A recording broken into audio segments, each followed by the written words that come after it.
Então, uma boa tarde a todos e todas, mais uma vez. Quero já dar as boas-vindas aqui a vários conhecidos que já estão na sala, principalmente ao professor Heron Abdo, que vai estar aqui também na tarde de hoje.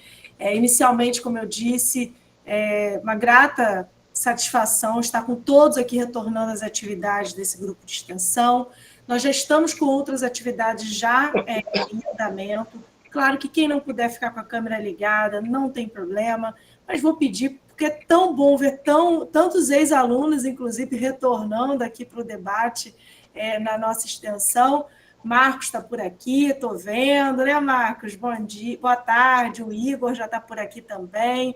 É tão bom ver esses pós-graduandos, doutorandos, doutores participando dessa extensão, contribuindo também para esse debate. Então, eu quero, além de dar essas boas-vindas, inicialmente falar um pouquinho de como será a dinâmica do grupo de estudos ao longo desses encontros, né? Nós estamos tendo vários eventos, então, quem quiser dar uma olhada no calendário de organização dos eventos do programa de extensão, pode seguir pelo Instagram, pode seguir pelo... A gente vai deixar tudo aí pelo chat também para vocês. Programa de extensão UF. Podem seguir também pelo próprio site, né, Direito do Futuro uf.br. Vou deixar os links aí todos bonitinhos para vocês. Lá tem uma agenda de todos os nossos eventos. Nós temos um curso de extensão em andamento, Ciências Criminais e Direitos Humanos, e agora, iniciando com esse grupo de estudos, vamos ter um outro grupo de estudos que já começa daqui a 15 dias, que é a LGPD Administração Pública. Então, assim, tem muita coisa aí para vocês se deliciarem e estarem conosco aqui participando. Como que funciona, então, essa atividade? Inicialmente, nós vamos ter a exposição, né, do professor Heron, depois eu faço aqui também um link sobre a questão que envolve os direitos das minorias, e aí nós vamos ter a inscrição via chat, via mãozinha levantada, né? Então, quem quiser comentar, falar alguma coisa oralmente, pode se manifestar oralmente, não tem problema nenhum após as duas falas. Então, basta levantar a mãozinha, eu vou seguindo aqui a sequência da mão, dando a palavra para cada um, tá bom? Qual é a dinâmica, pessoal? Que a gente cresça junto, que a gente estude junto. Então, por isso é sempre disponibilizado um texto lá no site, para que vocês entrem, busquem, leem, e para que a gente consiga, então, trazer aqui uma contribuição quando cada um lê, cada um tem sua percepção, inclusive, individual sobre o tema, e é por isso que é tão importante a gente estabelecer aqui grupos de estudos, ok? Depois dessa segunda parte, né, de exposições orais, a gente passa aqui por leitura também do chat, se a gente tiver algumas colocações pelo chat, a gente passa aqui também por algumas colocações pelo chat, e aí depois a gente faz o nosso fechamento. Esse grupo de estudos tem a realização uma vez por mês, então vocês não podem perder, né? Nós temos aí um debate que vai envolver não apenas as minorias, que a gente chama, né, que muitas das vezes a gente confunde um pouco as terminologias, e hoje nós vamos estudar aqui sobre isso. Esse aqui que eu estou projetando agora é o cartaz, chefe do nosso evento. Então, são temas como afrodescendentes, indígenas, mulheres, crianças e adolescentes idosos, pessoas com deficiências, minorias sexuais, todos esses serão debates aqui, já que nós entendemos serem temas tão importantes na qual o direito precisa estar aí considerando e debatendo. Então, sem mais delongas, eu quero agradecer muito ainda, além, claro, de toda a parceria que já foi feita no ano anterior, a manutenção da parceria institucional com o Instituto Federal Fluminense, que também tem uma parceria aqui nesse evento e em todos os outros eventos referentes a esse grupo de estudos. Nós vamos estar disponibilizando pelo chat alguns links para vocês. Um primeiro link é um link de uma sala do Google Classroom para quem quiser, tá, pessoal? Ali, a partir de amanhã, além do texto de hoje, a partir de amanhã, terão também outros textos para se aprofundarem sobre a temática. Teremos, por exemplo, fóruns para debate. Então, nós poderemos continuar o nosso estudo a partir do nosso contato ali pelo Google Classroom. Eu fiz questão de abrir pelo meu Gmail para que todos que não estejam vinculados à Universidade Federal Fluminense possam acessar também com o e-mail do Gmail, tá bom? Então, eu vou colocar o link para vocês e vocês vão acessar para entrarem efetivamente nessa turma e continuar aí ligados a nós durante todo o mês. E, por fim, agradecendo ainda ao IFE e na pessoa da Gisele, que daqui a pouquinho está entrando aqui, que ela já me passou aqui uma mensagem que estava voltando da aula, quero agradecer também a parceria de todos os professores do programa de extensão, o professor Heron aqui também representando o Departamento de Direito de Macaé, e dizer para vocês que ninguém que vai estar trazendo aqui, estando à frente da fala inicial, sabe mais ou menos que ninguém, nós estamos aqui um pouco mais introduzindo ao tema para que juntos a gente possa debater. Então, que a gente consiga ter uma tarde profícua de muito debate. Passo a palavra, então, ao professor Heron, para a sua exposição inicial. Bom, boa tarde, tudo bem, pessoal? Boa tarde a todos vocês, professora Fabiane e aos presentes. Bom, eu queria começar dizendo que eu estou aqui com seríssimos problemas de conexão, então eu estou no 4G aqui do celular e com a exposição que eu iria até compartilhar, né, que está no computador. Mas... Se você quiser me enviar, Heron... Não, eu botei até no PowerPoint. Então, se você quiser me enviar pelo Zap, eu posso passar aqui para você. A internet também não está 100% hoje, é sempre assim, né? Estava tudo bem até meia hora antes que ela falou assim, não estou afim, esse horário todo mundo... Não, impressionante, porque não dá problema hora nenhuma, naturalmente. Se você quiser me passar, eu transmito aqui para você, tá? Eu vou te passar o... Agora eu não consigo nem acessar o WhatsApp Web, para você ter uma ideia aqui. Nada. Nada. Eu mal consegui o PowerPoint aqui. Aí eu falei, eu vou para o 4G mesmo. Deixa eu ver se eu consigo. Daqui a pouco ele volta. Não, diz como conectado. Eu vou tentar te passar por e-mail, cara, para ver se vai. Tá bom, não tem importância. Vou tentar te passar aqui por e-mail, porque são 10 telas. Dando acesso, pessoal, ao texto? Não, nem todos. Então, eu já vou compartilhar aqui com vocês, enquanto o professor Heron já vai me passando, o link aqui da sala, para que vocês possam, inclusive, achar esse texto, tá? Então, estou passando aqui para vocês aqui no chat. Cara, não vai dar. Podem acessar. Lá só tem, então... Não consigo fazer nada no computador, não vai dar. Não vai dar.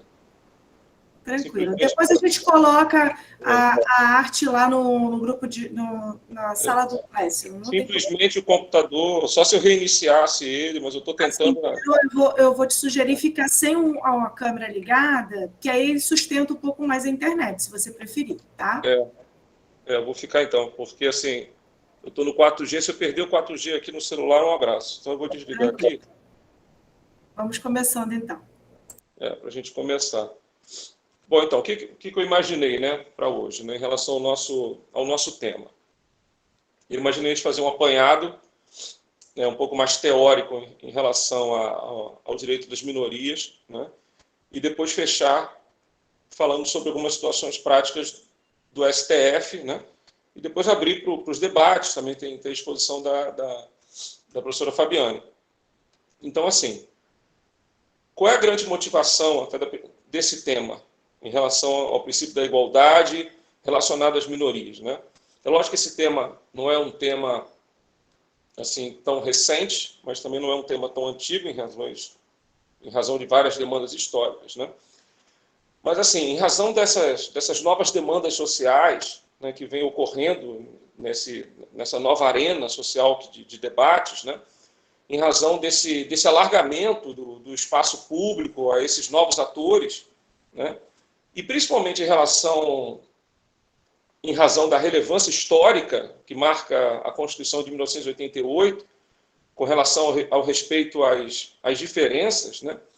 Isso vem incrementando, né, o valor, né, a ser preservado ao lado de deliberações majoritárias.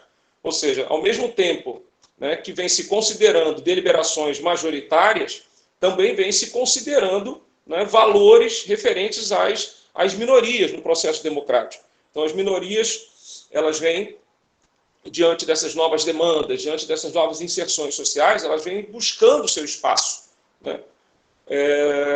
Agora, as garantias constitucionais, as garantias que estão presentes na nossa Constituição, elas objetivam justamente o respeito a essas minorias, a concretização de uma igualdade material, ou seja, de uma igualdade substancial, que presume-se o quê em relação a essa concretização de uma igualdade material? Presume-se o respeito às diferenças, como preceitua a própria Constituição, sem qualquer forma de discriminação, não se justificando, obviamente, qualquer ato de preconceito social, discriminação, né, a diversa dignidade da pessoa humana, né, ao exercício da própria democracia, né? A igualdade material, né, é a grande perspectiva constitucional, ou seja, políticas públicas concretas, materiais, substanciais, em prol, né, da concretização do princípio da igualdade. A discriminação e essa perseguição fundada em raça, etnia, condições socioeconômicas, opção sexual, elas claramente, né, violam os valores constitucionais, né? E onde é que entra o Poder Judiciário nesse contexto todo, né, em termos mais atuais, né? Nesse cenário, o Poder Judiciário brasileiro, ele tem recebido um grande número de demandas, né, que versam sobre o tema que nós vamos trabalhar aqui hoje, que é o tema da não discriminação, né, e a realização, a concretização do direito à igualdade das minorias, numa perspectiva da materialização dessa igualdade substancial, né? Quando o legislador ele se omite, muitas vezes, na sua tarefa típica, né, de elaborar a norma que venha, né, adotar medidas compensatórias em prol da minoria, né, o judiciário acaba assumindo essa primazia. A gente depois pode até debater bastante disso, se essa primazia é válida, se essa primazia não é válida, né? Acho que a gente pode depois incrementar isso no debate. O Fabiano tinha comentado aí em relação à noção de minoria. O que nós vamos adotar aqui como critério para a noção de minoria? Nós vamos adotar basicamente o critério que está na Constituição, depois esse critério pode ser ampliado e também fica para o debate futuro, né? Que está no próprio artigo 3º, inciso 4º da Constituição, que prevê como um dos objetivos fundamentais da República a promoção do bem de todos, sem preconceitos de origem, raça, sexo, cor, idade e quaisquer outras formas de discriminação. Pois bem, qual o papel do Supremo Tribunal Federal nesse contexto? O Supremo ele vem exercendo um papel contramajoritário, né, nos casos de desrespeitos aos grupos minoritários, né? Ele vem impedindo o retrocesso em questões de direitos individuais. Evidentemente, como eu já comentei, não cabe ao Poder Judiciário substituir as funções legislativas típicas do Congresso Nacional. Mas a regra do jogo constitucional tem que ser respeitada. As regras do jogo constitucional têm que ser respeitadas. De modo que perseguições e discriminações não permitidas pela Constituição devem ser coibidas. Onde é que eu estou querendo chegar? A primazia do Poder Judiciário, ela, lê-se o Supremo Tribunal Federal, ela ocorre muito em razão da necessidade de alguém assumir esse protagonismo, né, diante da ausência do poder típico, né, com tarefa típica legislativa, né, especificamente a instituição, que é o Congresso Nacional, sem detrimento das outras casas, né, sem prejuízo das outras casas. Mas o Supremo é que vem adquirindo esse papel contra-majoritário. Muitas vezes o legislador, né, a gente pode debater isso também depois, o legislador, muitas vezes, ele entrega praticamente essa primazia ao Poder Judiciário para evitar desgastes, né? O desgaste político eleitoral é muito grande, há uma associação logo, há toda uma lista de quem votou contra, quem votou a favor de determinado tema. Isso, se for em ano eleitoral, né, causa um desgaste, além de político, também um desgaste eleitoral, e o que eu gosto de dizer, é cômodo para o legislador, né, entregar essa primazia, esse protagonismo ao Supremo Tribunal Federal. Né? Os ministros não necessitam de votos, não necessitam desse respaldo popular, e com isso acaba ficando cômodo. O mesmo legislador né, que se omite, muitas vezes, com receio de desgaste político-eleitoral, né, é o mesmo legislador que muitas vezes critica esse protagonismo do Supremo Tribunal Federal. Ele faz um jogo duplo. Né? A gente pode até discutir isso depois. Então, o que se verifica hoje? Né? Se verifica hoje é que o Supremo, né, o Judiciário, mas sobretudo o Supremo Tribunal Federal, ele tem sido utilizado, e aí utilizado com muitas aspas, né? Você pode substituir, vem sido utilizado, usado, manipulado, né? Enfim, são várias expressões, né? Como uma outra arena política. Então, como são temas, né, resultados de muitas demandas sociais, acabam sendo temas politizados. Então, a arena política clássica é a casa legislativa, é a casa do povo.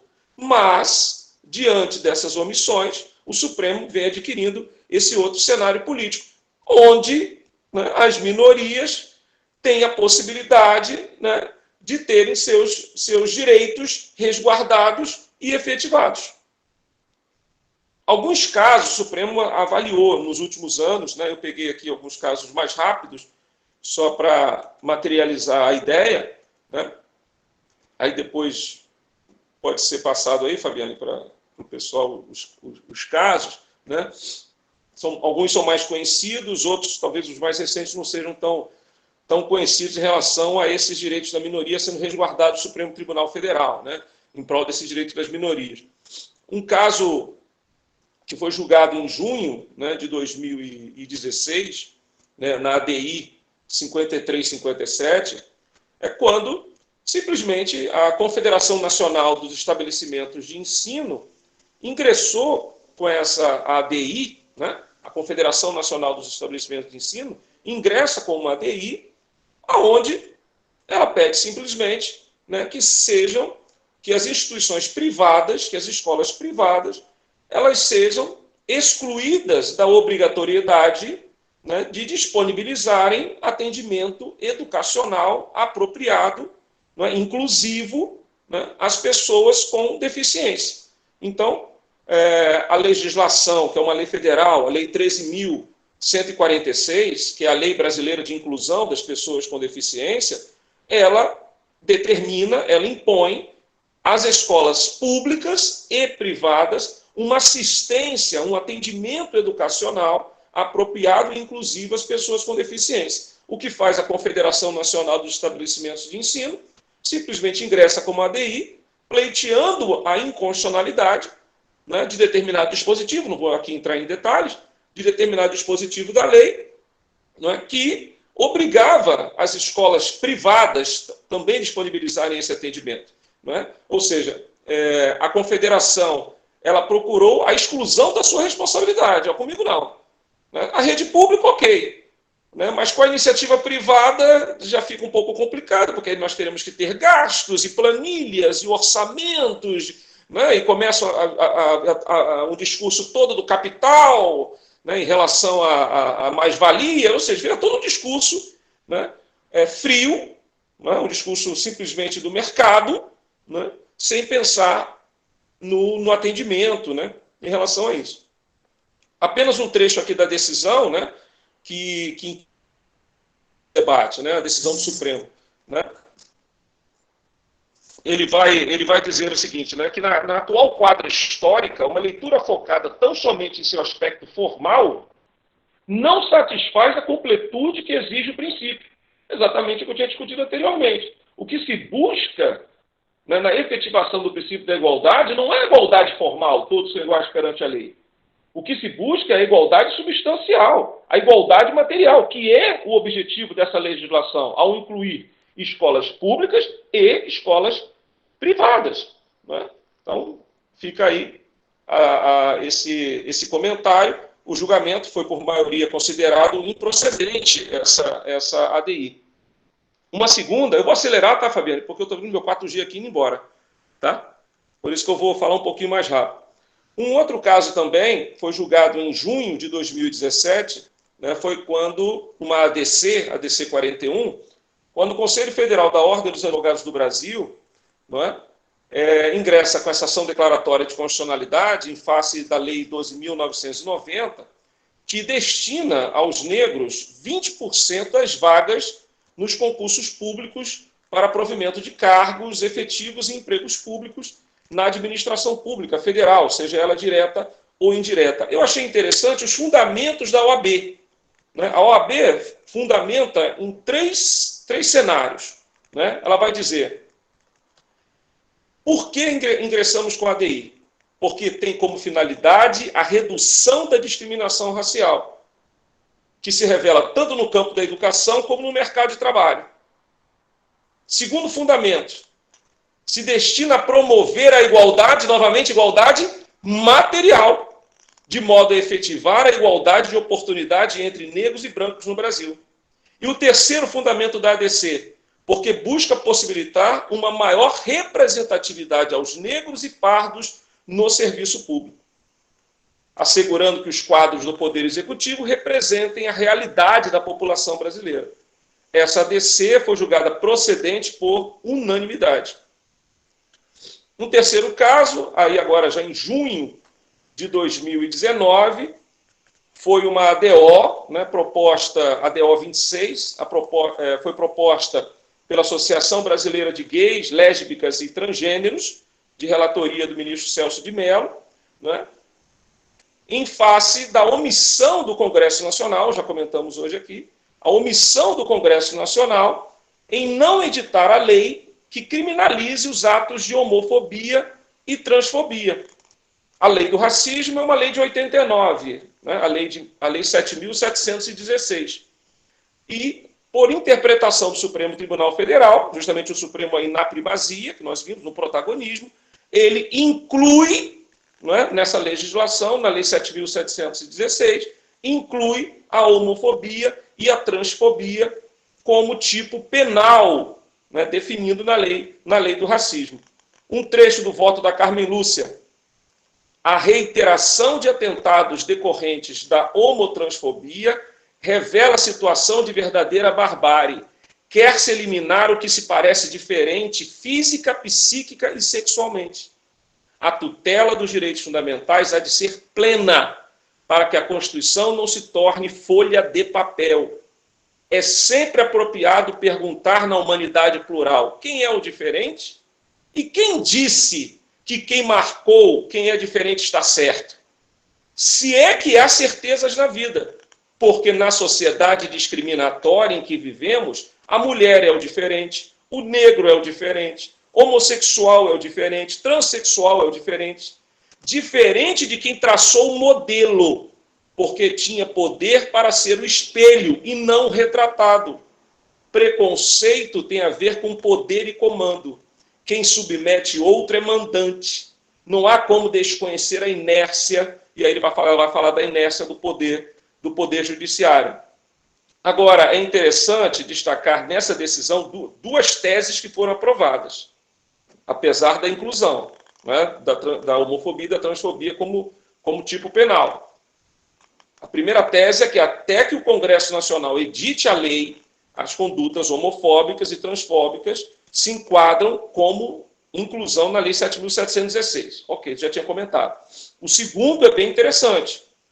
Né? O Supremo define que a repressão penal, a prática da homotransfobia, não alcança nem restringe o exercício da liberdade religiosa, desde que tais manifestações não configurem discurso de ódio. Então, na propagação da sua fé, você pode, por exemplo, dizer que Deus fez homem e mulher, porque está no primeiro livro da Bíblia, no Gênesis. Deus fez homem e mulher. Estou propagando uma mensagem religiosa.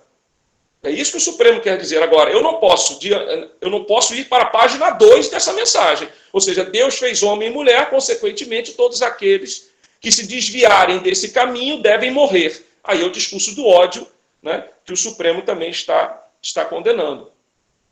Um outro caso, e aí já partindo para o final, é de maio de 2020, onde o Supremo decidiu por 7-4, né, a ADI 5543, né, num caso contra uma determinação da Anvisa, porque a Anvisa excluía do rol de habilitados para doação de sangue os homens que tiveram relações sexuais com outros homens ou parceiras sexuais destes nos últimos 12 meses antecedentes. Isso é uma portaria do Ministério da Saúde, né?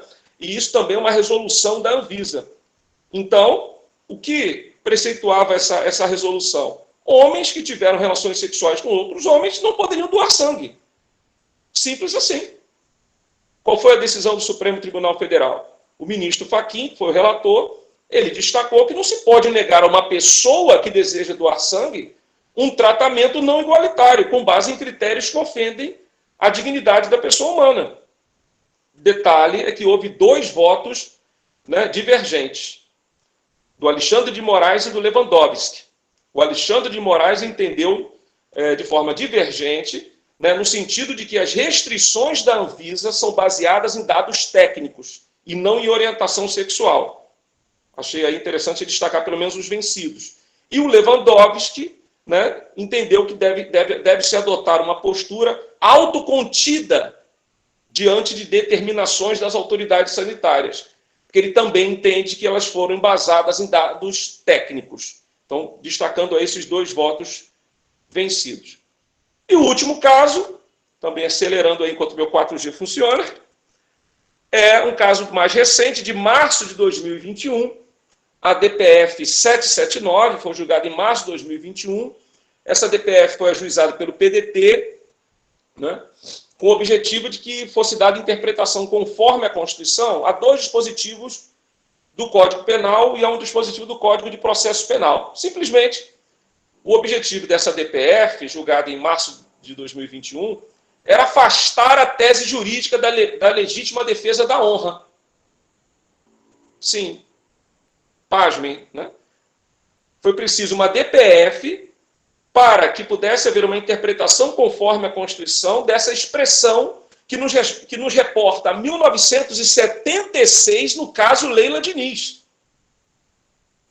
Então nós temos que voltar a 1976, no caso Leila Diniz, no assassinato de Leila Diniz em Búzios, onde essa tese, no primeiro momento, no tribunal do júri, foi acolhida, a tese da legítima defesa da honra, diante da adúltera, entre aspas, e depois, num novo julgamento lá em 76, né, na época, nos anos 70, essa tese ela não foi acolhida. Então veja as razões históricas dessa DPF atual aqui, de março de 2021. É um tema que a gente se reporta em 1976 no Brasil. Bom, o artigo 23 ele vai dizer: não há crime quando o agente pratica o fato. Artigo 23. Não há crime quando o agente pratica o fato em legítima defesa. E o artigo 25 vai falar novamente em legítima defesa. Ora, o que o PDT sustentou? Ele sustentou, não é, que havia uma grande controvérsia constitucional, que alguns tribunais de justiça ora estavam validando, pasmem, ora anulando vereditos do júri, de tribunais do júri, em que estavam absolvendo réus pela prática de feminicídio com fundamento na tese da legítima defesa da honra. Então, o que se procurou com essa DPF é justamente uniformizar as decisões e que essa tese não fosse utilizada, da legítima defesa da honra, no princípio da plenitude de defesa. Porque no princípio da plenitude de defesa, você pode utilizar todos os argumentos possíveis no júri. E o que se estava se utilizando? O que os advogados estavam utilizando? A tese da legítima defesa da honra. Alguns trechos aí da decisão, não é? Legítima defesa da honra não é tecnicamente legítima defesa, como está no Código Penal. A traição, porque era um caso de adultério, a traição se encontra inserida no contexto das relações amorosas. Seu desvalor reside no âmbito ético e moral, não havendo direito subjetivo de contra ela agir com violência. Quem pratica feminicídio ou usa de violência com a justificativa de reprimir um adultério, não está a se defender, mas a atacar uma mulher de forma desproporcional, covarde e criminosa. o adultério não configura uma agressão injusta, apta a excluir a antijuridicidade de um fato típico, pelo que qualquer ato violento perpetrado nesse contexto deve estar sujeito à repressão do direito penal. A legítima defesa da honra é recurso argumentativo, retórico, odioso, desumano e cruel, utilizado pelas defesas de acusados de feminicídio ou agressões contra a mulher para imputar às vítimas a causa de suas próprias mortes ou lesões. Constitui-se em ranço na retórica de alguns operadores do direito, de institucionalização da desigualdade entre homens e mulheres, e por aí vai. A decisão é bem longa. Então, procuramos fazer o quê? Né? Mostrar esse protagonismo do Supremo Tribunal Federal diante da omissão do Poder Legislativo, né? E esse protagonismo do Supremo Tribunal Federal vem procurando resguardar os direitos da minoria, em que pese que não é a instituição típica para tal. A gente pode depois debater um pouco mais sobre isso. Tá bom? Deu uma aceleradinha. Vou tentar reiniciar aqui o computador, né? Reiniciar aqui para ver o que eu consigo para a gente participar um pouco mais depois, tá bom? Isso aí, porque o debate vai ser bom, Heron, não nos abandona, não. O professor Heron ingressou na Universidade Federal de Fluminense junto comigo, no mesmo concurso, né, Heron? Sim, sim. Estamos juntos desde 2013 na Universidade Federal do Fluminense, mas a gente não pode contar desde quando nós estamos juntos em outras universidades, senão vamos entregar a idade, né, Heron? Mas o pior é que tem ex-aluno aqui Você deu aula para o Igor também, Heron? O Igor lá na Veiga, não? Exatamente. Ó. Tem? Da Estácio. Não, você não deu aula para Veiga. Não. Acho que é o Igor da Veiga. Não, esse daí é o Igor da Estácio. Porque tem o Igor da Veiga também. Tem o Igor da Veiga também. A gente está desde muitos anos juntos. Então, é um prazer enorme, Heron, estar trazendo esse tema que, na verdade, a gente leva para a sala de aula constantemente de direito constitucional. Então, se você quiser sair e entrar aí pelo computador... Vou tentar reiniciar aqui o computador. Fique à vontade, tá bom?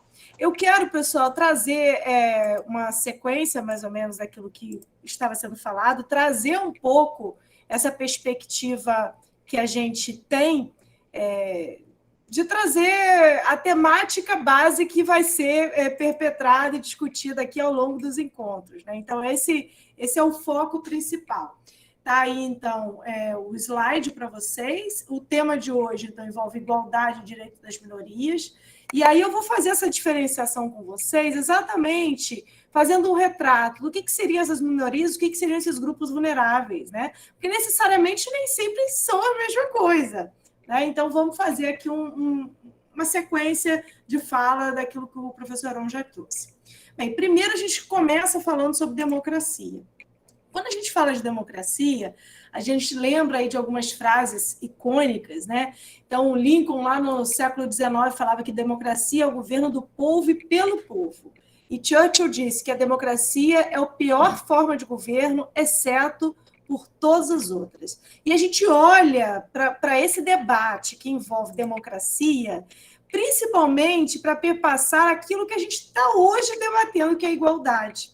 Porque, afinal de contas, todos os dias, em todos os jornais, em todas as redes sociais, o que mais a gente fala é de democracia.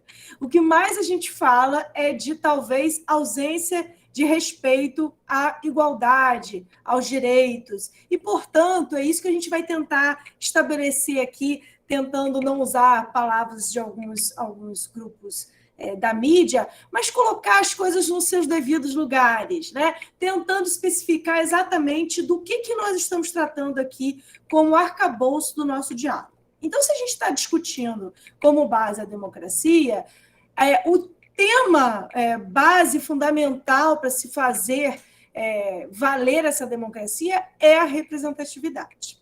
Mas ela se apoia, né, nessa questão que a representatividade é o que vai dar a legitimação desse poder.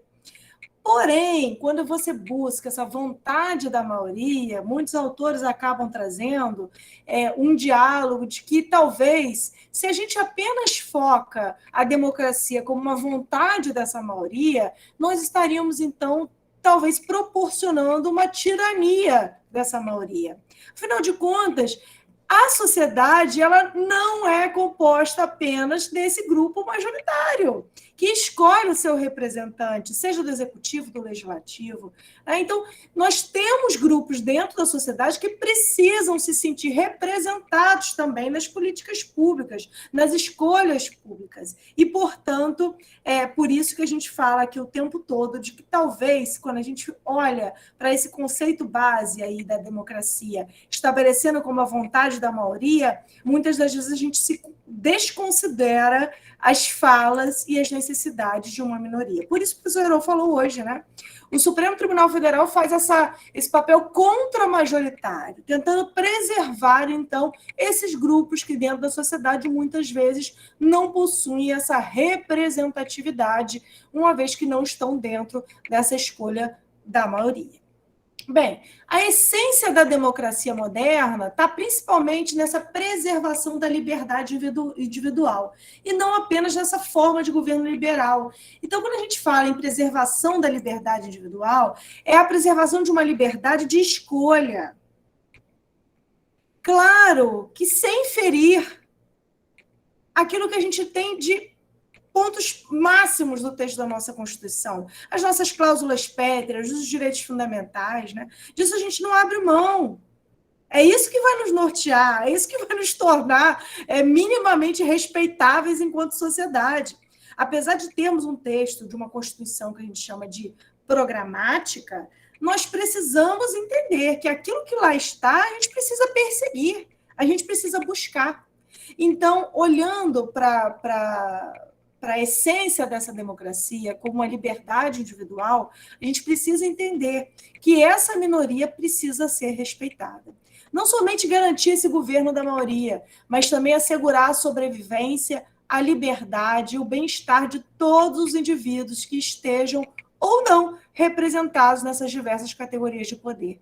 Então, é possível que determinado grupo da sociedade não consiga eleger o seu representante, mas ele precisa estar se sentindo representado nas decisões sociais, nas decisões da ponta da política pública. Então, essa proteção à minoria ela é algo que precisa ser perseguida para se garantir realmente a preservação da democracia. Bem, para isso eu trago a necessidade de, na prática, juridicamente, já que muitas vezes de bom grado, do seio da sociedade, não vai sair este respeito a essas decisões da minoria, essas escolhas e a proteção, inclusive, ao próprio grupo vulnerável. Eu trago, então, a necessidade de se criar instrumentos que se protejam essas minorias. Para quê? Para promover exatamente essa convivência saudável entre essas diversas partes da sociedade. Então, seja cota, né, da universidade, seja uma proteção da Lei Maria da Penha, eu preciso criar instrumentos jurídicos para proteger, visando exatamente o que a gente está estabelecendo aqui, convivência saudável. E aí a gente olha para a nossa sociedade atual e fica assim, meu Deus, até que ponto nós estamos nos respeitando uns aos outros, né? Até onde nós vamos chegar de desrespeito no nosso dia a dia? Porque, querendo ou não querendo, nós precisamos entender que temos grupos que precisam ser preservados porque eles compõem essa sociedade. E aí é muito louco, né, pessoal? Porque se você olha para o texto da Constituição, que nos diz que tem lá como os objetivos fundamentais essa construção livre, de uma sociedade livre, justa, solidária, a promoção de todos, sem preconceito de origem, raça, sexo, cor, idade e quaisquer formas. Ou seja, o Estado deve perseguir isso. Então, não basta apenas estar no texto, exige uma ação desse Estado, dessa sociedade, em prol dessa transformação, dessa realidade desse Estado, na qual muitas vezes não está fazendo esse dever de casa. Então, o Estado precisa criar essas ações. E aqueles instrumentos jurídicos, inclusive, vão dar o arcabouço necessário para que essa transformação aconteça, esse respeito lá na ponta aconteça. Então, é muito louco, porque nós temos uma diversidade étnico-cultural enorme. Né? Nossa sociedade é composta assim, de índios, negros, brancos, portugueses, espanhóis. Então, assim, olhar para a nossa sociedade e olhar a não preservação dessas minorias é algo muito contraditório. Tá? É muito contraditório. Então, a realidade constante e presente nessas discussões do Estado brasileiro, ela precisa passar por esse direito das minorias. Garantir igualdade é garantir esse diálogo do respeito das minorias. Eu posso não estar inserido naquele contexto da minoria, mas eu preciso saber que ele existe e que eu preciso respeitar. Eu preciso entender que é possível fazer aquela escolha que a minoria está fazendo, inclusive. Tá? Então, não é muito antagônico olhar para a formação da nossa sociedade e não olhar para o respeito que deveria estar existindo, né, na nossa sociedade em relação aos direitos das minorias. Para isso, pessoal, a gente precisa estabelecer um olhar daqui do nosso grupo sobre essa proteção dos direitos humanos, sob a perspectiva de raça, de etnia, de gênero, de orientação sexual. Esse será, na verdade, o norte que nós vamos estar trazendo aqui. E essa proteção desses direitos humanos passa por um olhar na qual a gente identifica dois conceitos aí, né, de minoria e de grupo vulnerável. Quando eu olho para por que o texto do grupo ficou direitos humanos e grupos vulneráveis? Porque é para ser mais abrangente. Porque quando você olha para o negro na sociedade brasileira, eu posso dizer que ele é minoria? Não. Portanto, eu posso até dizer que ele é do grupo vulnerável, mas ele não é minoria. Então, tratar de forma restrita o nosso diálogo às minorias não seria justo com aquilo que é o objetivo do nosso debate.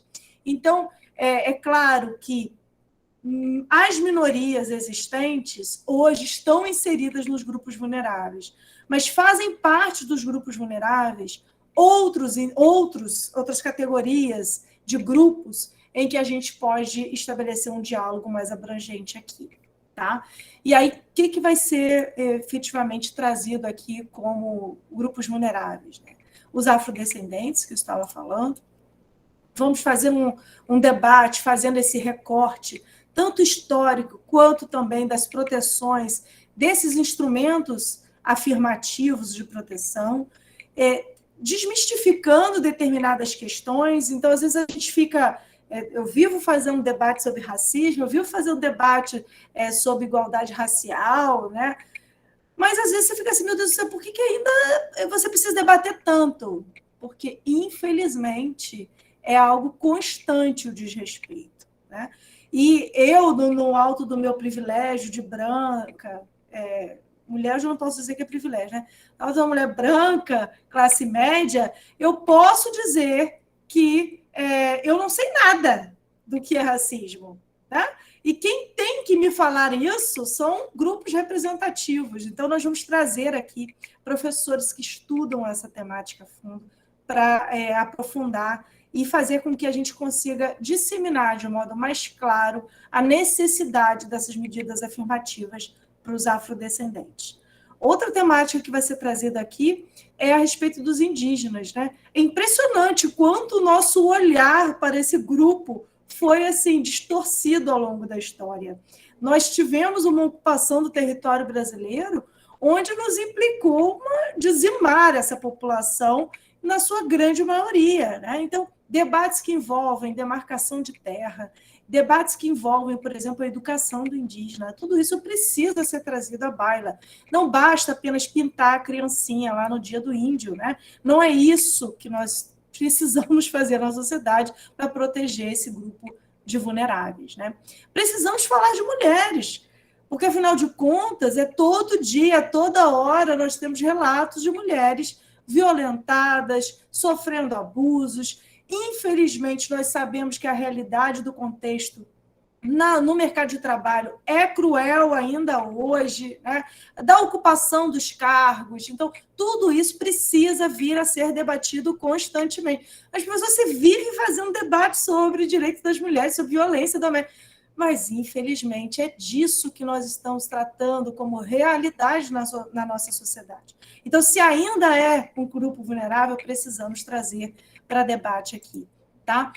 Vamos falar sobre crianças e adolescentes, e, inclusive, nessa perspectiva da relação com a própria internet. Né? A criança e o adolescente, ela tem contextos de vulnerabilidade específicos desse tempo atual, e é disso que a gente vai estar trazendo aqui. Idosos também, né, pessoal? Quantos idosos sofrem discriminação e são abandonados aí no momento que mais precisam ser protegidos, né? Pessoas com deficiência não precisam nem falar muito, né? Eu vivencio, inclusive, essa temática. Então, assim, trazer debates que envolvem tanto os grupos educacionais em relação à inclusão na educação, quanto aos debates que envolvem da adequação de espaço físico, até outros direitos das pessoas com deficiência, é algo que precisa ser debatido e difundido. Infelizmente, a quantidade de pessoas que vivenciam ao seu lado, pessoas com deficiência, com contextos específicos que precisam de proteção e que não sabem dos seus direitos e que não sabem como exercê-los, é impressionante. Então, nós precisamos trazer cada vez mais esse tipo de debate aqui, tá? É claro que, além disso, precisamos falar sobre as minorias sexuais. Fizemos um debate incrível. Quem quiser assistir depois, está lá no YouTube do programa, LGBT e Cidadania. Então, assim, é importantíssimo esse debate que envolve minorias sexuais, porque parece que nós estamos sedimentando, já vou te dar a palavra, Lília, sedimentando. Só levanta a mãozinha aí que está na tela para mim, porque eu já te deixo na fila, tá bom? Obrigada. Sedimentando esses diálogos como algo que, infelizmente, né, as pessoas ficam tentando trazer um viés ideológico religioso, né, ou outros contextos que não vão somar para a proteção dessa minoria. Né? Consumidores vulneráveis, né? Inclusive os consumidores idosos, as crianças. Né? Gente, hoje, eu não sei se vocês sabem, assim, se vocês possuem filhos adolescentes, mas nós temos a venda do cigarro eletrônico, que aquilo é uma praga, que está disseminado de uma determinada maneira. Então, assim, o olhar para esses grupos vulneráveis em relação a determinados consumos, inclusive o consumo na internet, precisa ser feito, né? E nós temos também debates que envolvem os imigrantes. Quando eu falo de imigrantes, é um retrato muito triste. A gente não vai conseguir trazer ainda esse ano, provavelmente, um grupo de estudo sobre imigrantes, mas vamos fazer um evento, provavelmente, no final do ano, sobre imigrantes. É importantíssimo trazer essa temática. A gente fica achando que a gente é um país muito acolhedor, né? A gente admite todo mundo aqui e todo mundo consegue vir e arrumar emprego. A realidade é outra. O desrespeito existe e é preciso trazer essa temática aqui à baila. Então, eu precisava escolher temas, né, para traçar um por mês, de abril até o final do ano. Então, são esses os temas: afrodescendentes, indígenas, mulheres, crianças, adolescentes e idosos, que vai ficar num só, pessoas com deficiências e minorias sexuais, são os debates, os próximos debates. Então, eu espero que vocês estejam juntos de nós e tragam também a contribuição para que todos nós consigamos, então, proteger e fazer valer aquilo que a gente quer e tem como objetivo do Estado Democrático de Direito, que é a igualdade. Então, eu vou dar a palavra aqui na ordem, e aí, claro, vocês podem tanto fazer pergunta, quanto colocação, tá? Fazer um questionamento, sem problemas nenhum, tá bom? Então, na ordem aqui, a Lília Mello. Boa noite a todos e a todas e a todos. É com muita satisfação que eu participo, né, desse primeiro encontro. Eu sou do Recife, eu sou professora e estudante de psicologia. E quando eu vi o nome do grupo de estudo, eu não tinha vinculado ao mundo do direito, eu tinha pensado na psicologia social. E foi muito tocante na palavra do professor quando ele falou da pessoa com deficiência. E aqui na escola que eu trabalho, nós somos referência no bairro em que ela é situada, na comunidade, por receber e ter um espaço adequado aos estudantes com deficiência. E é muito triste, professora Fabiane, ainda hoje, né, que esse processo iniciou-se aqui em 2007, 2008, né, da gente dar visibilidade a essas ditas minorias que não são minorias, dos estudantes terem garantido o direito à educação. E para mim foi muito emblemático um caso de um estudante que era cadeirante e nenhuma escola aqui da Redondeza queria aceitá-lo por ele ser cadeirante. E aí ele estava tendo negado o direito à educação. E quando ele veio aqui para a nossa escola e foi matriculado, a mãe chorou. E essa criança foi matriculada com 7 anos para fazer o primeiro ano do ensino fundamental, porque ele ficou esses anos todinhos sem ter acesso ao direito à educação, porque nem escola particular, nem escola pública queria aceitá-lo. Então, eu acho muito importante e pertinente, principalmente no contexto que a gente está vivendo, né, da polarização, da violência, da falta e a negação de informações, e que assim que esses momentos eles frutifiquem, né, e que a gente possa sempre trazer o debate e sempre conversar sobre, porque me angustia muito saber que os direitos que são violados e essas pessoas que têm seus direitos violados, elas não têm informação sobre. E muitas vezes essa informação não quer dizer a falta, a questão de ser letrado, a questão de saber falar, saber falar certo, ser de periferia, a questão mesmo da falta de conhecimento sobre os seus direitos. Então, para mim, o debate está sendo riquíssimo. E eu agradeço muito pela partilha, né, lá no site da UF, por poder ter essa oportunidade de estar aqui com vocês, de poder aprender, de pensar sobre e realmente ampliar, né, nos espaços em que atuo, né, que eu atuo em escola pública, ampliar esse debate e essa informação para que as pessoas cada vez mais elas se instrumentalizem dos seus direitos, né, e reivindiquem os seus direitos. Então, era essa a minha contribuição, né, para o encontro de hoje e, assim, agradecer, porque é um debate riquíssimo e a cabeça fervilha. Muito obrigada. Obrigada. Olha, na nossa seleção desse ano, eu fiz questão de abrir para um grupo de psicologia. Não sei se ele está aqui. Se ele tiver, se manifesta aí para a Lilian conhecê-lo aí pelo chat. E nós temos também representantes da psicologia. Aí o Robson aí, olha, da UF, estudante de psicologia. Fiz questão, porque é isso, né? Nós precisamos conversar interdisciplinariamente, nós não podemos nos fechar, nos acastelar dentro de determinadas temáticas como sabedores de determinado conhecimento, principalmente quando se envolve direitos sociais, né? Então, eu agradeço muito sua presença aqui. João Ivo, por favor.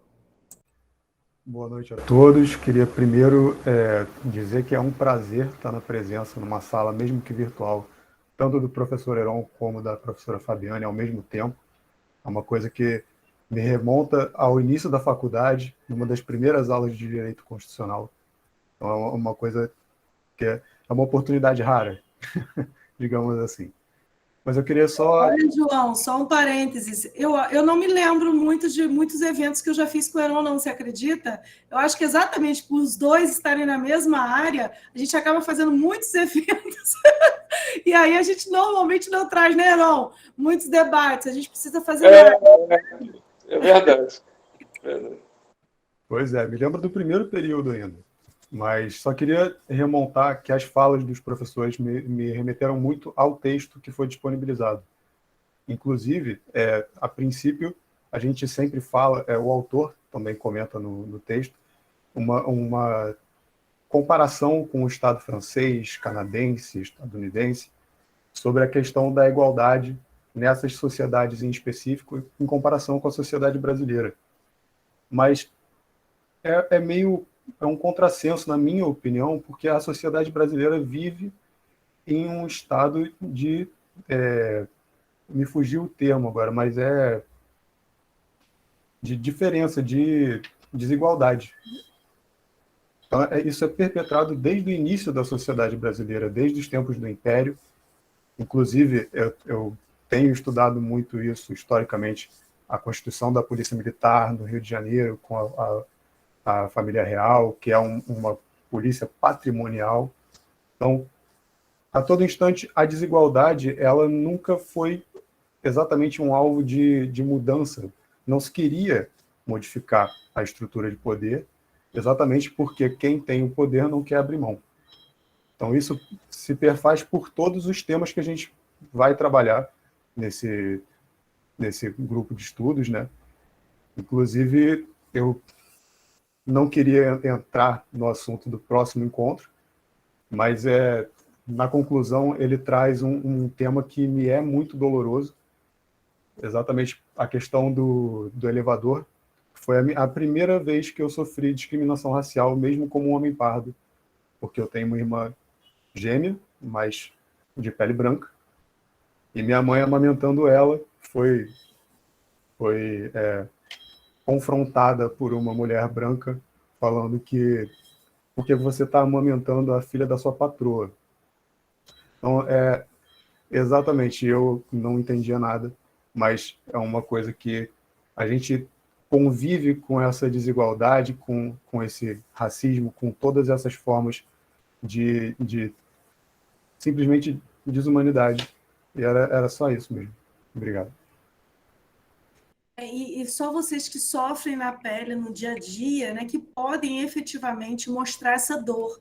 E é só mostrando essa dor, sabe, João, que é possível que as pessoas se conscientizem, porque não é possível, assim, porque no discurso, na fala, na tentativa, parece que as pessoas não têm um mínimo de sensibilidade para entender sobre a necessidade de proteção, né? É muito surreal mesmo, sabe? Olha, eu quero deixar só um aviso antes de passar para a Raquel. Eu coloquei um link acima, antes do Daniel, aí, que é meu bolsista, que depois eu vou dar aí, vou deixar de falar, que é um link de confirmação de presença. E abaixo o Daniel colocou aí no chat um outro link. Quem não estiver conseguindo confirmar por aquele, por favor, responda esse do Daniel com certeza. Para os demais, eu vou solicitar que vocês respondam também. O que é esse link que o Daniel colocou? É um formulário de pesquisa de satisfação, do que vocês pensaram, avaliaram, vão deixar sugestões também sobre temáticas a serem debatidas. Então, é a oportunidade de vocês contribuírem também com o programa através desse formulário. Então, quem respondeu o formulário também, a gente vai estar confirmando a presença no sistema. Então, fiquem tranquilos, tá bom? Então, tenta confirmar lá no outro e, por favor, todos que puderem, respondam aí o formulário. Quem não conseguir confirmar pelo outro, tem que responder o formulário, pelo amor de Deus, senão eu não consigo gerar aí o certificado de vocês. Combinado? Um outro ponto, assim, passando já para a Raquel, que eu quero já deixar aqui a baila, é sobre a postura também do judiciário. Depois eu queria que vocês... tentem inserir o CPF sem pontos e traços, por favor, aí no formulário. A postura do Supremo Tribunal Federal ou do Judiciário como um todo, e diante dessas proteções dessas minorias, né? Depois eu quero trazer isso também aqui para o debate. Pode falar, Raquel. Oi, boa noite, professora Fabiane. Boa noite, colegas. Professora, eu trabalho na Defensoria Pública já tem uns 2 anos. E aí a gente vê claramente que o direito não é igual para todos, que o tratamento não é igual para todos. E o mais triste é que, na prática, a galera que faz parte da hipossuficiência não tem nem direito a ter acesso ao direito. As filas para o atendimento são enormes. Você vê que muitas pessoas não sabem nem que poderiam ingressar com uma ação. Eu acho tão o direito tão distante da população, tão distante da minoria, tão distante, assim, que chega a ser revoltante, sabe? Porque a gente vê que o grupo das minorias, né, que são os que mais sofrem. E aí a galera que está lá nas classes A, nas classes B, tem acesso a um bom advogado, tem acesso a melhores, como eu posso falar assim, a melhores informações. E quando a gente chega na parte do direito, na parte da hipossuficiência, você vê que até no direito, que busca a igualdade, é uma discriminação enorme. É uma discriminação com um tratamento. Muitas pessoas são destratadas quando vão na defensoria pública. E aí, um caso que eu vejo também, no grupo mais vulnerável que eu falo das mulheres, que me choca bastante, eu não sei se vão trabalhar no grupo de pesquisa, é quando toca em relação à violência contra a mulher. E aí o professor Heron tinha falado sobre a legítima defesa da honra, e às vezes quando a gente confronta o assistido, e ele fala assim, ele começa a atacar a dignidade da mulher para tentar justificar a violência. É uma coisa tão absurda nos dias de hoje, de pensar que em alguns ambientes ainda raspam o cabelo da mulher, né? Ainda agridem a mulher, ainda vão fazer o linchamento. Aqui em Macaé viralizou um vídeo, infelizmente, de uma mulher morrendo apaulada porque tinha traído o chefe lá. E aí o pessoal comentando, tem que morrer mesmo, tem que fazer isso mesmo. Se a gente não tem acesso à justiça, a justiça é feita aqui. E algo gritante, que a busca da igualdade está muito diferente. Porque se fosse um homem traindo a mulher, seria o garanhão, sabe? E aí, quando eu trabalho na defensoria, graças a Deus eu tive acesso a muito, infelizmente, também a essa desigualdade. E eu vi que a gente, como operador do direito estudante, a gente tem que lutar muito ainda, tanto para ter o acesso a essa galera que não sabe nem que tem. Só queria colocar isso mesmo, professora. É isso aí, Raquel. Por isso, assim, um dos viés do nosso projeto pedagógico lá da UF de Macaé, do curso de Direito, é trazer essa responsabilidade social para vocês, operadores do direito, para que sejam como advogados, como defensores, como promotores, como delegados, né? Como que for na prática forense, na prática do direito, do dia a dia profissional de vocês, vocês tenham esse olhar crítico sobre esse retrato social, porque eu acho que faz diferença, sabe? Eu acho que faz diferença exatamente na postura profissional. Não tem como a gente fechar os olhos para essa ausência de oferta da justiça para esses grupos vulneráveis, né? E por isso que a gente debate também a questão do papel que envolve o próprio Poder Judiciário, né?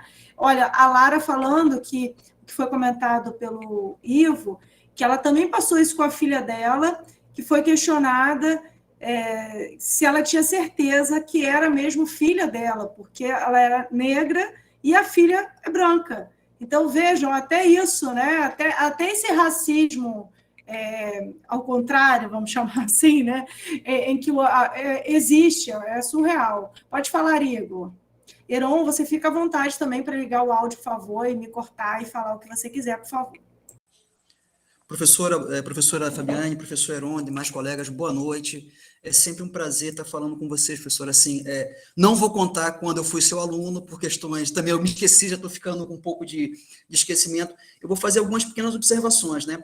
O que a gente olha muito, que quando se fala de democracia, as pessoas confundem muito democracia apenas como direito da maioria, a vontade da maioria de uma forma muito crua, muito pesada, né? Sem respeitar e excluindo, né, as minorias. E a gente tem que lembrar que democracia, na verdade, a democracia moderna, a gente não está, de forma alguma, fazendo qualquer link com a democracia dos gregos, isso é óbvio, né? Por si só é óbvio, que não é uma eleição periódica, né? Não é uma discussão periódica a cada 2 anos, que não necessariamente tem uma representatividade. A gente, como o professor Barroso, né, o ministro Barroso fala, né, a gente está num processo civilizatório, ainda que eu não goste muito de usar essa expressão, que dá sempre aquela impressão de que a gente, que como a crítica que se faz a alguns historiadores, como, né, principalmente do tronco anglo-saxão, de como se a gente tivesse uma história que tendesse a um modelo específico de cultura anglo-saxã. Isso é só uma observação, né, muito, muito específica.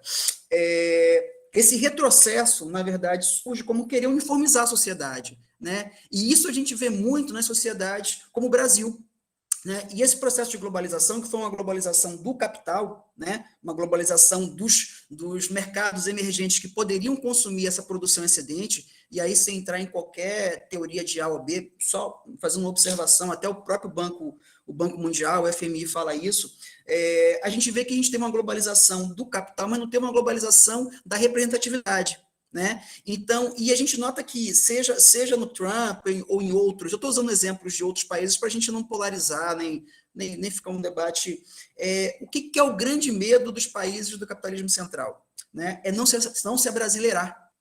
Ou seja, na Alemanha você pode ter a mão de obra turca, mas você não dá a eles o reconhecimento, nem em terceira geração, como um cidadão alemão. Você tem uma França que tem um problema muito forte de representatividade do que é ser francês. A gente não precisa nem falar a eleição do Macron agora e a Le Pen, né? A gente tem sempre textos que já são desde o Norbert Elias, com outsiders e excluídos, quem é o outro, qual é o diferente, e, entre aspas, o diferente, ele sempre vai pegar, seja o judeu, seja o imigrante de outra vertente, ele sempre vai ser o bode expiatório. Mas como é que a gente faz isso, e o que é o mais anacrônico, como é que a gente faz isso no Brasil? Nós, né, a população negra e descendentes, e, enfim, esse aspecto misto do Brasil, né, é anacrônico, porque o Brasil não, como é que ele consegue se ver? Eu faço pequenas observações, né? A gente tem um mito da democracia racial, o próprio Casagrande Senzala, do Gilberto Freire, né? Ele tenta colocar uma harmonização, e aí eu pego a fala do colega, acho que é o João Ivo. João, assim, a sociedade brasileira, ela foi construída, né, pelo menos nesse processo histórico, a gente nota que ela foi construída em um processo de não igualdade, né? A gente não tem uma democracia de fato, a gente tem uma democracia onde, na verdade, você tem os lugares sociais muito bem estabelecidos. E quando você vê que determinados grupos sociais começam a ter essa sua representatividade, isso começa a incomodar muito. Bom, a minha pergunta que eu gostaria de colocar para o grupo é o seguinte, e fazendo uma analogia ao texto também, né, porque no texto tem uma passagem, no texto assim, né, no texto é página 38, mas aqui no meu PDF é página 4, né, que fala que a desigualdade surge como negação da igualdade, que você tem um processo de transformação da honra, da dignidade, da cidadania. Aí fala do próprio Quebec francês, né, que é aquela coisa de querer negar, por exemplo, a presença francesa, né, nas Américas, que isso é um outro debate. Mas a minha pergunta que eu queria colocar é o seguinte, essa forma de manter a desigualdade, né, na verdade, não é uma negação de acesso à cidadania, e um caso prático, para trazer a gente nessa questão de discussão de justiça, é uma coisa bem prática, ou seja, simbolicamente, do ponto de vista formal, a gente tem a obrigatoriedade da educação da cultura afro, é você ensinar o garoto que ele não foi escravo, ele descende de escravizados, como todos os povos do mundo foram escravos. Isso aí, Roma está aí para provar. A própria palavra slave vem de eslavo, vem de slave, de escravo.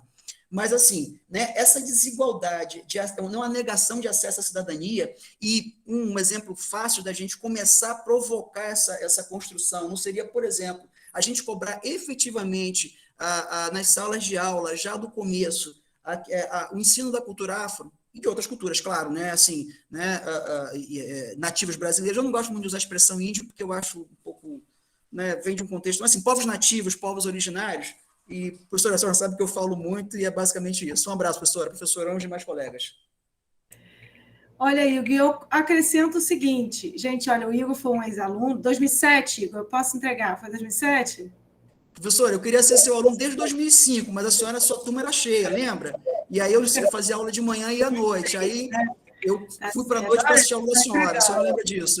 João Ivo é aluno atual me orientando, cola no Igor, hoje é doutor na UF, tá? Pela UF, então, assim, é muito bom ver ex-aluno, assim, deslanchando, e eu estou consignando isso, Igor, para dizer o seguinte, é importante também, assim, diante da sua provocação, a gente pensar, será que nas escolas também a gente não deveria estar proporcionando ensino de direito básico do texto da Constituição, porque, afinal de contas, como a Raquel falou aqui anteriormente, essas minorias mal sabem dos direitos que elas possuem, mal sabem buscar o exercício da sua justiça, do direito à sua justiça, né? Então, do acesso a essa justiça.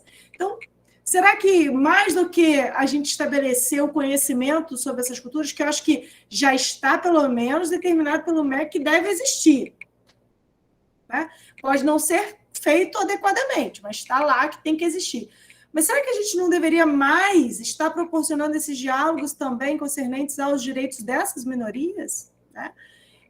Hoje eu recebi uma provocação de uma mãe, de um coleguinha, provocação que eu digo assim, que tudo que tem a ver com direito, com esse debate de minorias, as mães, às vezes, antes de botar no grupo da turma, mandam no meu privado, sabe? Para perguntar assim, o que você acha? E aí, assim, eu não vou fazer juízo de valor, porque eu não li o livro ainda que as crianças estão lendo. E aí ela falou assim, eu não acho que esse tipo de debate sobre espécies de casamento tem que ser levado para a escola. Aí eu falei assim, vamos fazer o seguinte, eu tenho um debate exatamente sobre isso, que vai envolver minorias, e eu vou ler o livro, e aí a gente vai sentar e vai conversar.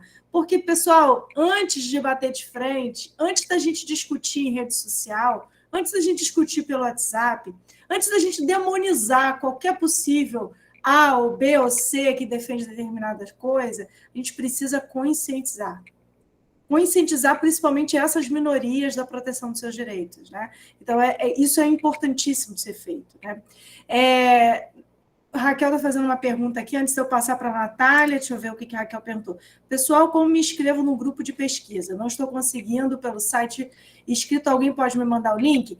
Eu vou mandar o link aqui do grupo, que é a turma do grupo de extensão, tá? Lá vocês vão receber tanto as informações de hoje, quanto o link para a inscrição do próximo encontro, e lá a gente vai também estabelecer alguns diálogos para quem se interessar, mais aprofundados sobre cada temática de cada dia, tá bom, Raquel? Então, vou botar aqui o link do Google Classroom mais uma vez. Então, vou passar aqui para a Natália. Natália, pode falar, querida. Natália é eu, né? Porque sempre tem 300 Natálias, então responsa, né? Depois falar depois do Igor, assim, depois dessa fala super importante que ele pontuou aqui. Eu só queria trazer algumas coisas que eu fui anotando, assim, até com relação à questão de terminologia, né? Que a gente costuma muito falar, a questão da minoria, mas é até um debate recente, assim, que vem se comentando muito no âmbito de diversidade, equidade e inclusão, até nas empresas, né? Que vem surgindo esse cargo, tudo, de não se tratar como minoria, mas sempre se referir a minorizados, né? Porque muitas vezes o lugar que é devido, né, desse pessoal, essa ocupação deles, só não ocorre por causa da falta de reparação histórica. Então, quando a gente às vezes fala minoria, pode dar essa impressão, essa sensação de que é um grupo pequeno, né? Mas não é que é um grupo pequeno, mas é um grupo minorizado realmente, né? E que não teve espaço ainda para obter essa reparação histórica que precisa ser urgentemente realizada. A questão também do índio, né, do indígena, né, dessa questão de terminologia também, da gente se autopoliciar para às vezes, né, tomar mais cuidado de utilizar, né, a questão do índio, que a gente sabe que às vezes a terminologia mais correta, vamos assim dizer, seria o indígena, né, que significa aquele que é o natural, do lugar que se habita, né. Que mais? Com relação a falar aí que o pessoal vem trazendo, a questão da educação, eu sou pedagoga como minha primeira formação, e depois cursei Direito na UF, e uma coisa que me levou a cursar Direito foi muito essa questão de ver a inclusão, como ela não ocorre dentro das escolas. Então, é algo que você precisa batalhar o tempo inteiro, é algo que você precisa debater o tempo inteiro, e é muito cansativo, porque às vezes você não tem argumentos, né? Porque você fala, gente, é tão óbvio que o aluno que é cadeirante, ele não vai conseguir entrar nesse espaço, não é um espaço apropriado. Por exemplo, eu já trabalhei em escolas que eram prédios e não tinha rampa de acesso. E eu sempre pensava assim, gente, se acontece algum acidente, alguma coisa com esse aluno, como é que a gente faz? A gente coloca no colo e leva? Né?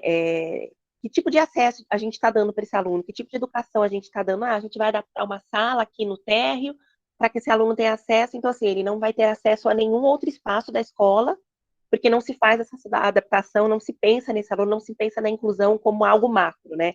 É sempre como algo pontual, vamos resolver aqui no cantinho, aqui no quartinho, a gente adapta essa salinha aqui e fica tudo resolvido.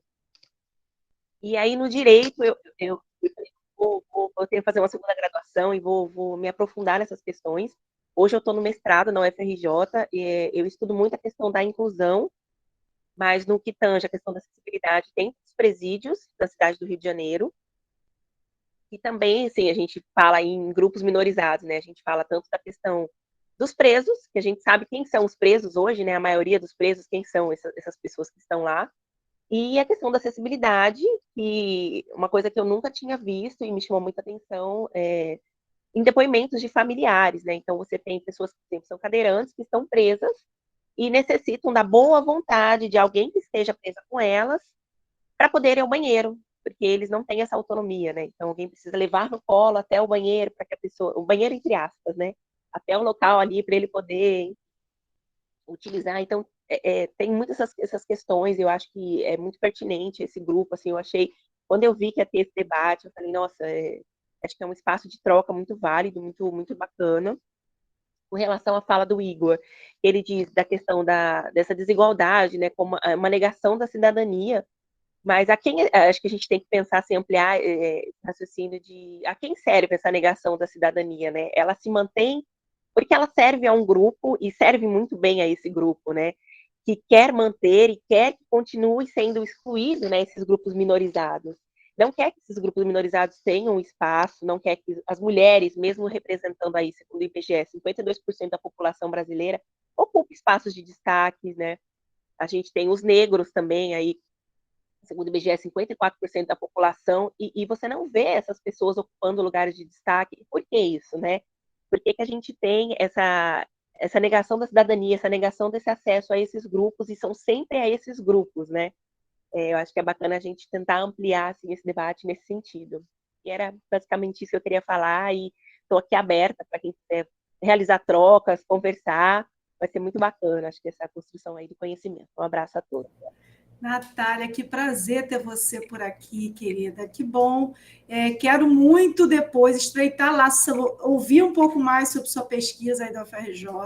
Estudo muito também sobre a questão que envolve a inclusão. E eu quero trazer aqui uma outra temática também que envolve inclusão, que a gente pouco fala, né? A gente fala muito dos cadeirantes, a gente fala das deficiências físicas, claro, a gente fala muito também dos autistas, mas a gente tem um outro grupo minoritário, quando envolve também a educação, que são aqueles portadores de altas habilidades, né? Eu estou em contato permanente também com esses grupos, porque às vezes, muitas vezes, tem a dupla excepcionalidade, ou seja, o sujeito tem autismo e tem uma superdotação, por exemplo, que é o caso meu pessoal, e que muitas vezes os parâmetros também de respeito para a garantia dessa igualdade material, ela não é respeitada. Né? Então, nós temos debates hoje em dia, por exemplo, que envolvem homeschooling, né? E que a gente fica demonizando, sem ouvir efetivamente quem vivencia na prática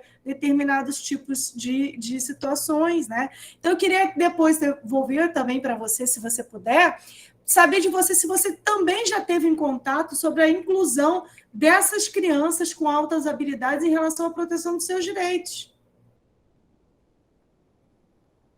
Só fazer um comentário total. Eu também tenho um caso da família de um primo também, que passa assim, por essa questão. Então, sempre, até a família teve que mudar para o interior de São Paulo, assim, para conseguir um espaço realmente que ele fosse acolhido dentro da escola, porque as escolas também não têm esse interesse em trabalhar, né? Assim, o que eles falam, né? O fora do que eles chamam de normalidade, né? Eles colocam um parâmetro ali e o que está acima desse parâmetro, ou abaixo desse parâmetro, fora, né? Vamos assim dizer, que eles consideram acima ou abaixo, não é bem-vindo.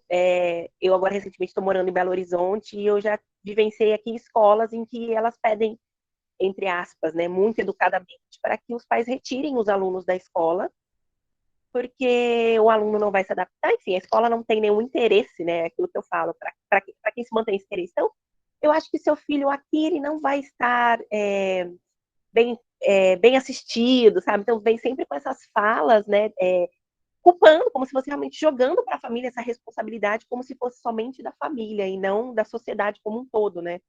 Se a gente pensa em inclusão, a gente tem que pensar em envolver o todo, né? Não é só um problema da família. Então, eu passei por isso com um primo, e aí a família acabou optando por se mudar realmente para poder ter esse atendimento. Mas eu acho que é bacana a gente realizar essas trocas assim, acho que vivências mesmo, né? É isso aí. E lembrar que a gente fica com a percepção de minoria muito para esses grupos carimbados na nossa mente, né? E que, na verdade, tem muitas minorias que estão invisíveis. Não saiu o final. Estão invisíveis dentro dessa sociedade. E aí a gente precisa entender que esse debate é também garantir igualdade material, né? Eu quero passar a palavra para o professor Heron, se o professor Heron estiver por aí e puder, para fazer essa provocação, professor, você falou que na sua exposição, a respeito sobre a postura do Supremo Tribunal Federal, né, nesse papel contra-majoritário, e eu queria saber um pouco aí do que você vem pensando a respeito, sobre esses limites desse papel contra-majoritário. Não sei se você pode falar. Se tem limite, né? O Supremo, como sabemos, ele vem assumindo essa primazia, né, de forma atípica. O Poder Judiciário como um todo, e principalmente o Supremo Tribunal Federal. Né? A questão da judicialização da política, um papel extremamente político. Só há dois caminhos, né? Ou nós confiamos nesta instituição, né, que é o Supremo Tribunal Federal,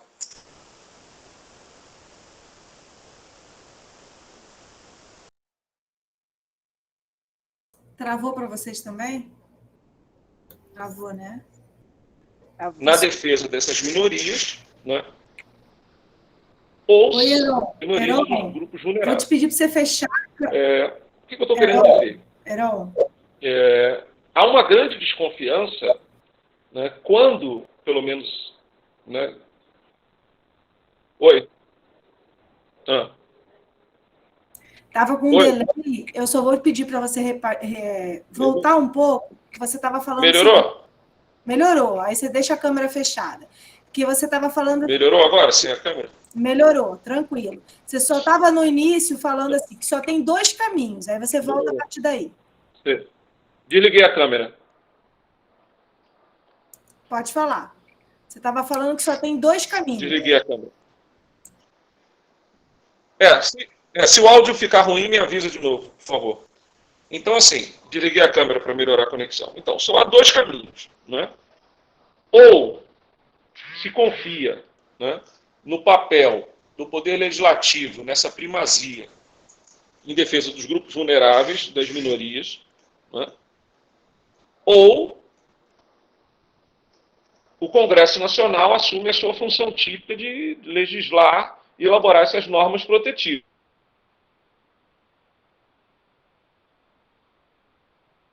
E eu dizia o seguinte, porque aparentemente, né, nos casos aqui que nós trouxemos, são casos polêmicos e são casos, né, onde se percebe a defesa desses direitos minoritários. Mas não é a arena típica. Não é um local típico para isso. Onde é que eu estou querendo chegar? O mesmo judiciário que hoje, nesses casos que nós trouxemos aqui, nesses 5 casos, a sociedade bate palmas, amanhã, esse mesmo Poder Judiciário, porque são 11 ministros no Supremo Tribunal Federal, né, poderá não atender a esses anseios. O Supremo é extremamente flexível, é extremamente inconstante, inseguro, provoca insegurança jurídica. Então, a arena típica do debate é o Congresso Nacional. Eu não estou querendo diminuir a primazia do Supremo, só estou preocupado, né, com essa excessiva relevância ao Poder Judiciário. Porque não é a arena política, não é a ágora. O Supremo Tribunal Federal não pode assumir o papel dessa ágora moderna. O receio é que esse mesmo Poder Judiciário que hoje, né, abraça esses direitos minoritários, nessa visão contra-majoritária, que essa perspectiva no futuro contra-majoritária não seja tão aceita assim. né? Aquela ideia da proteção dos bons. Quem nos protegerá? Né?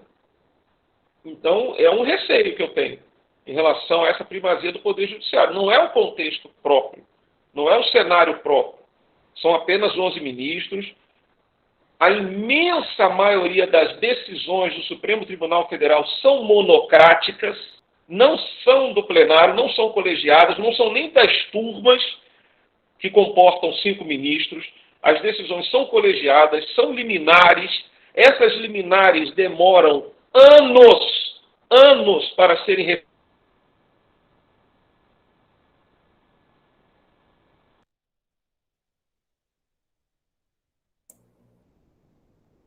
Heron.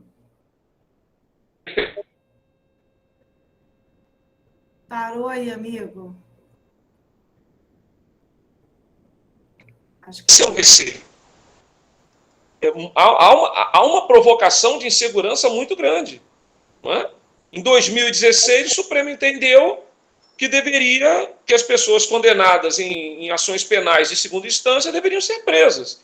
3 anos depois, decidiu que essas pessoas não deveriam ser presas, mesmo condenadas em segunda instância. Isso apenas 3 anos. Isso causa uma insegurança muito grande. E se essa insegurança atingir, não é, outros campos do direito?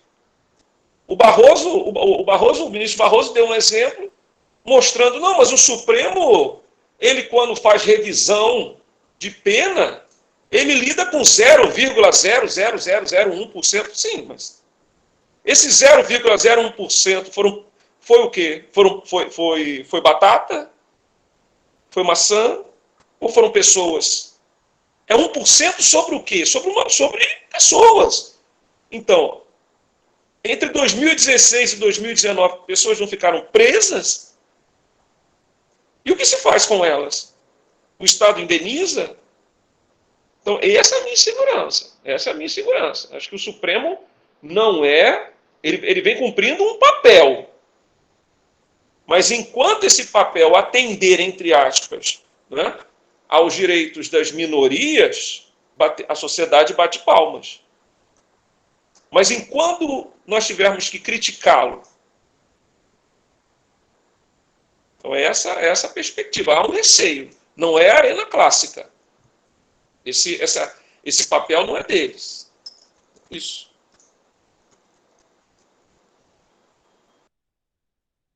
Travou aqui, agora eu voltei. Pessoal, é claro que, diante disso, a gente precisa discutir um pouquinho esse ativismo, né? Discutir um pouquinho essas mutações constitucionais que muitas vezes estão aí à baila todos os dias no debate nas mídias.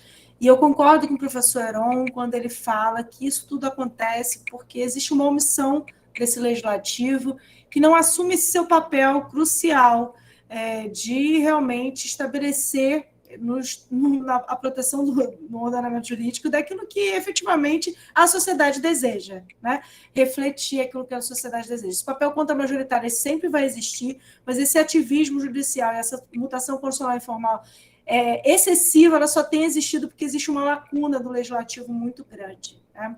Eu não sei se tem mais alguém querendo colocar aqui, levantar a mão para fala, mas eu quero agradecer ao debate de todos. Tem só a Lívia colocou aqui, a Gisele colocou aqui vou ler para vocês. Política pública que concretize os direitos sociais determinados na Constituição é dever do Poder Legislativo que precisa estar mais ativo para sua atividade fim, o interesse público. Exatamente, Lívia. Lívia, então, agora a Gisele falou anteriormente, agora é a Lívia, apenas lembrando que não se trata somente de uma questão legislativa.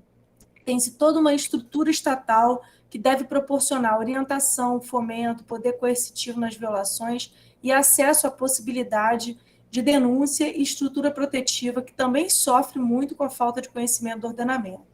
Falta de verbas, desvio de todas as formas e que não devem ser esquecidos como instrumentos de efetivação da igualdade material, inclusive quando se leva os temas ao judiciário.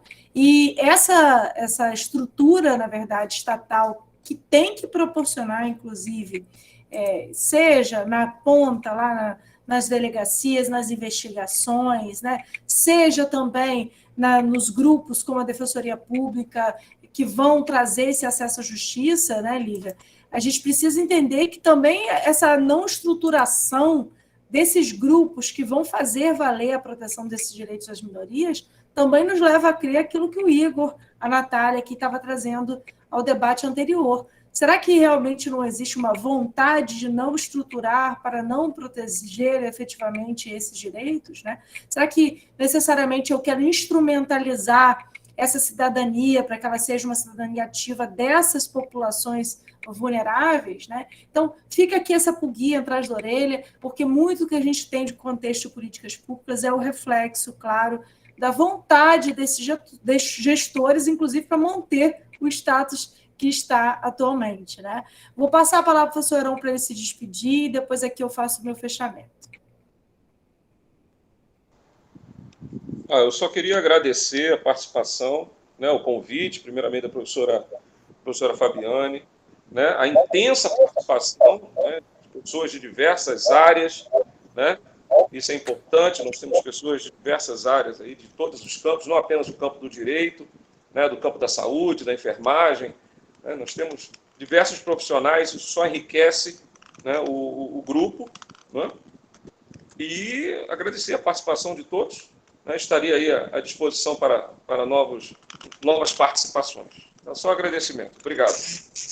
Obrigada, professor Heron. Mais uma vez quero agradecer a todos e todas que estiveram por aqui, dizer que nós já temos uma data do nosso próximo encontro, é dia 23 de maio, também segunda-feira, 17h30.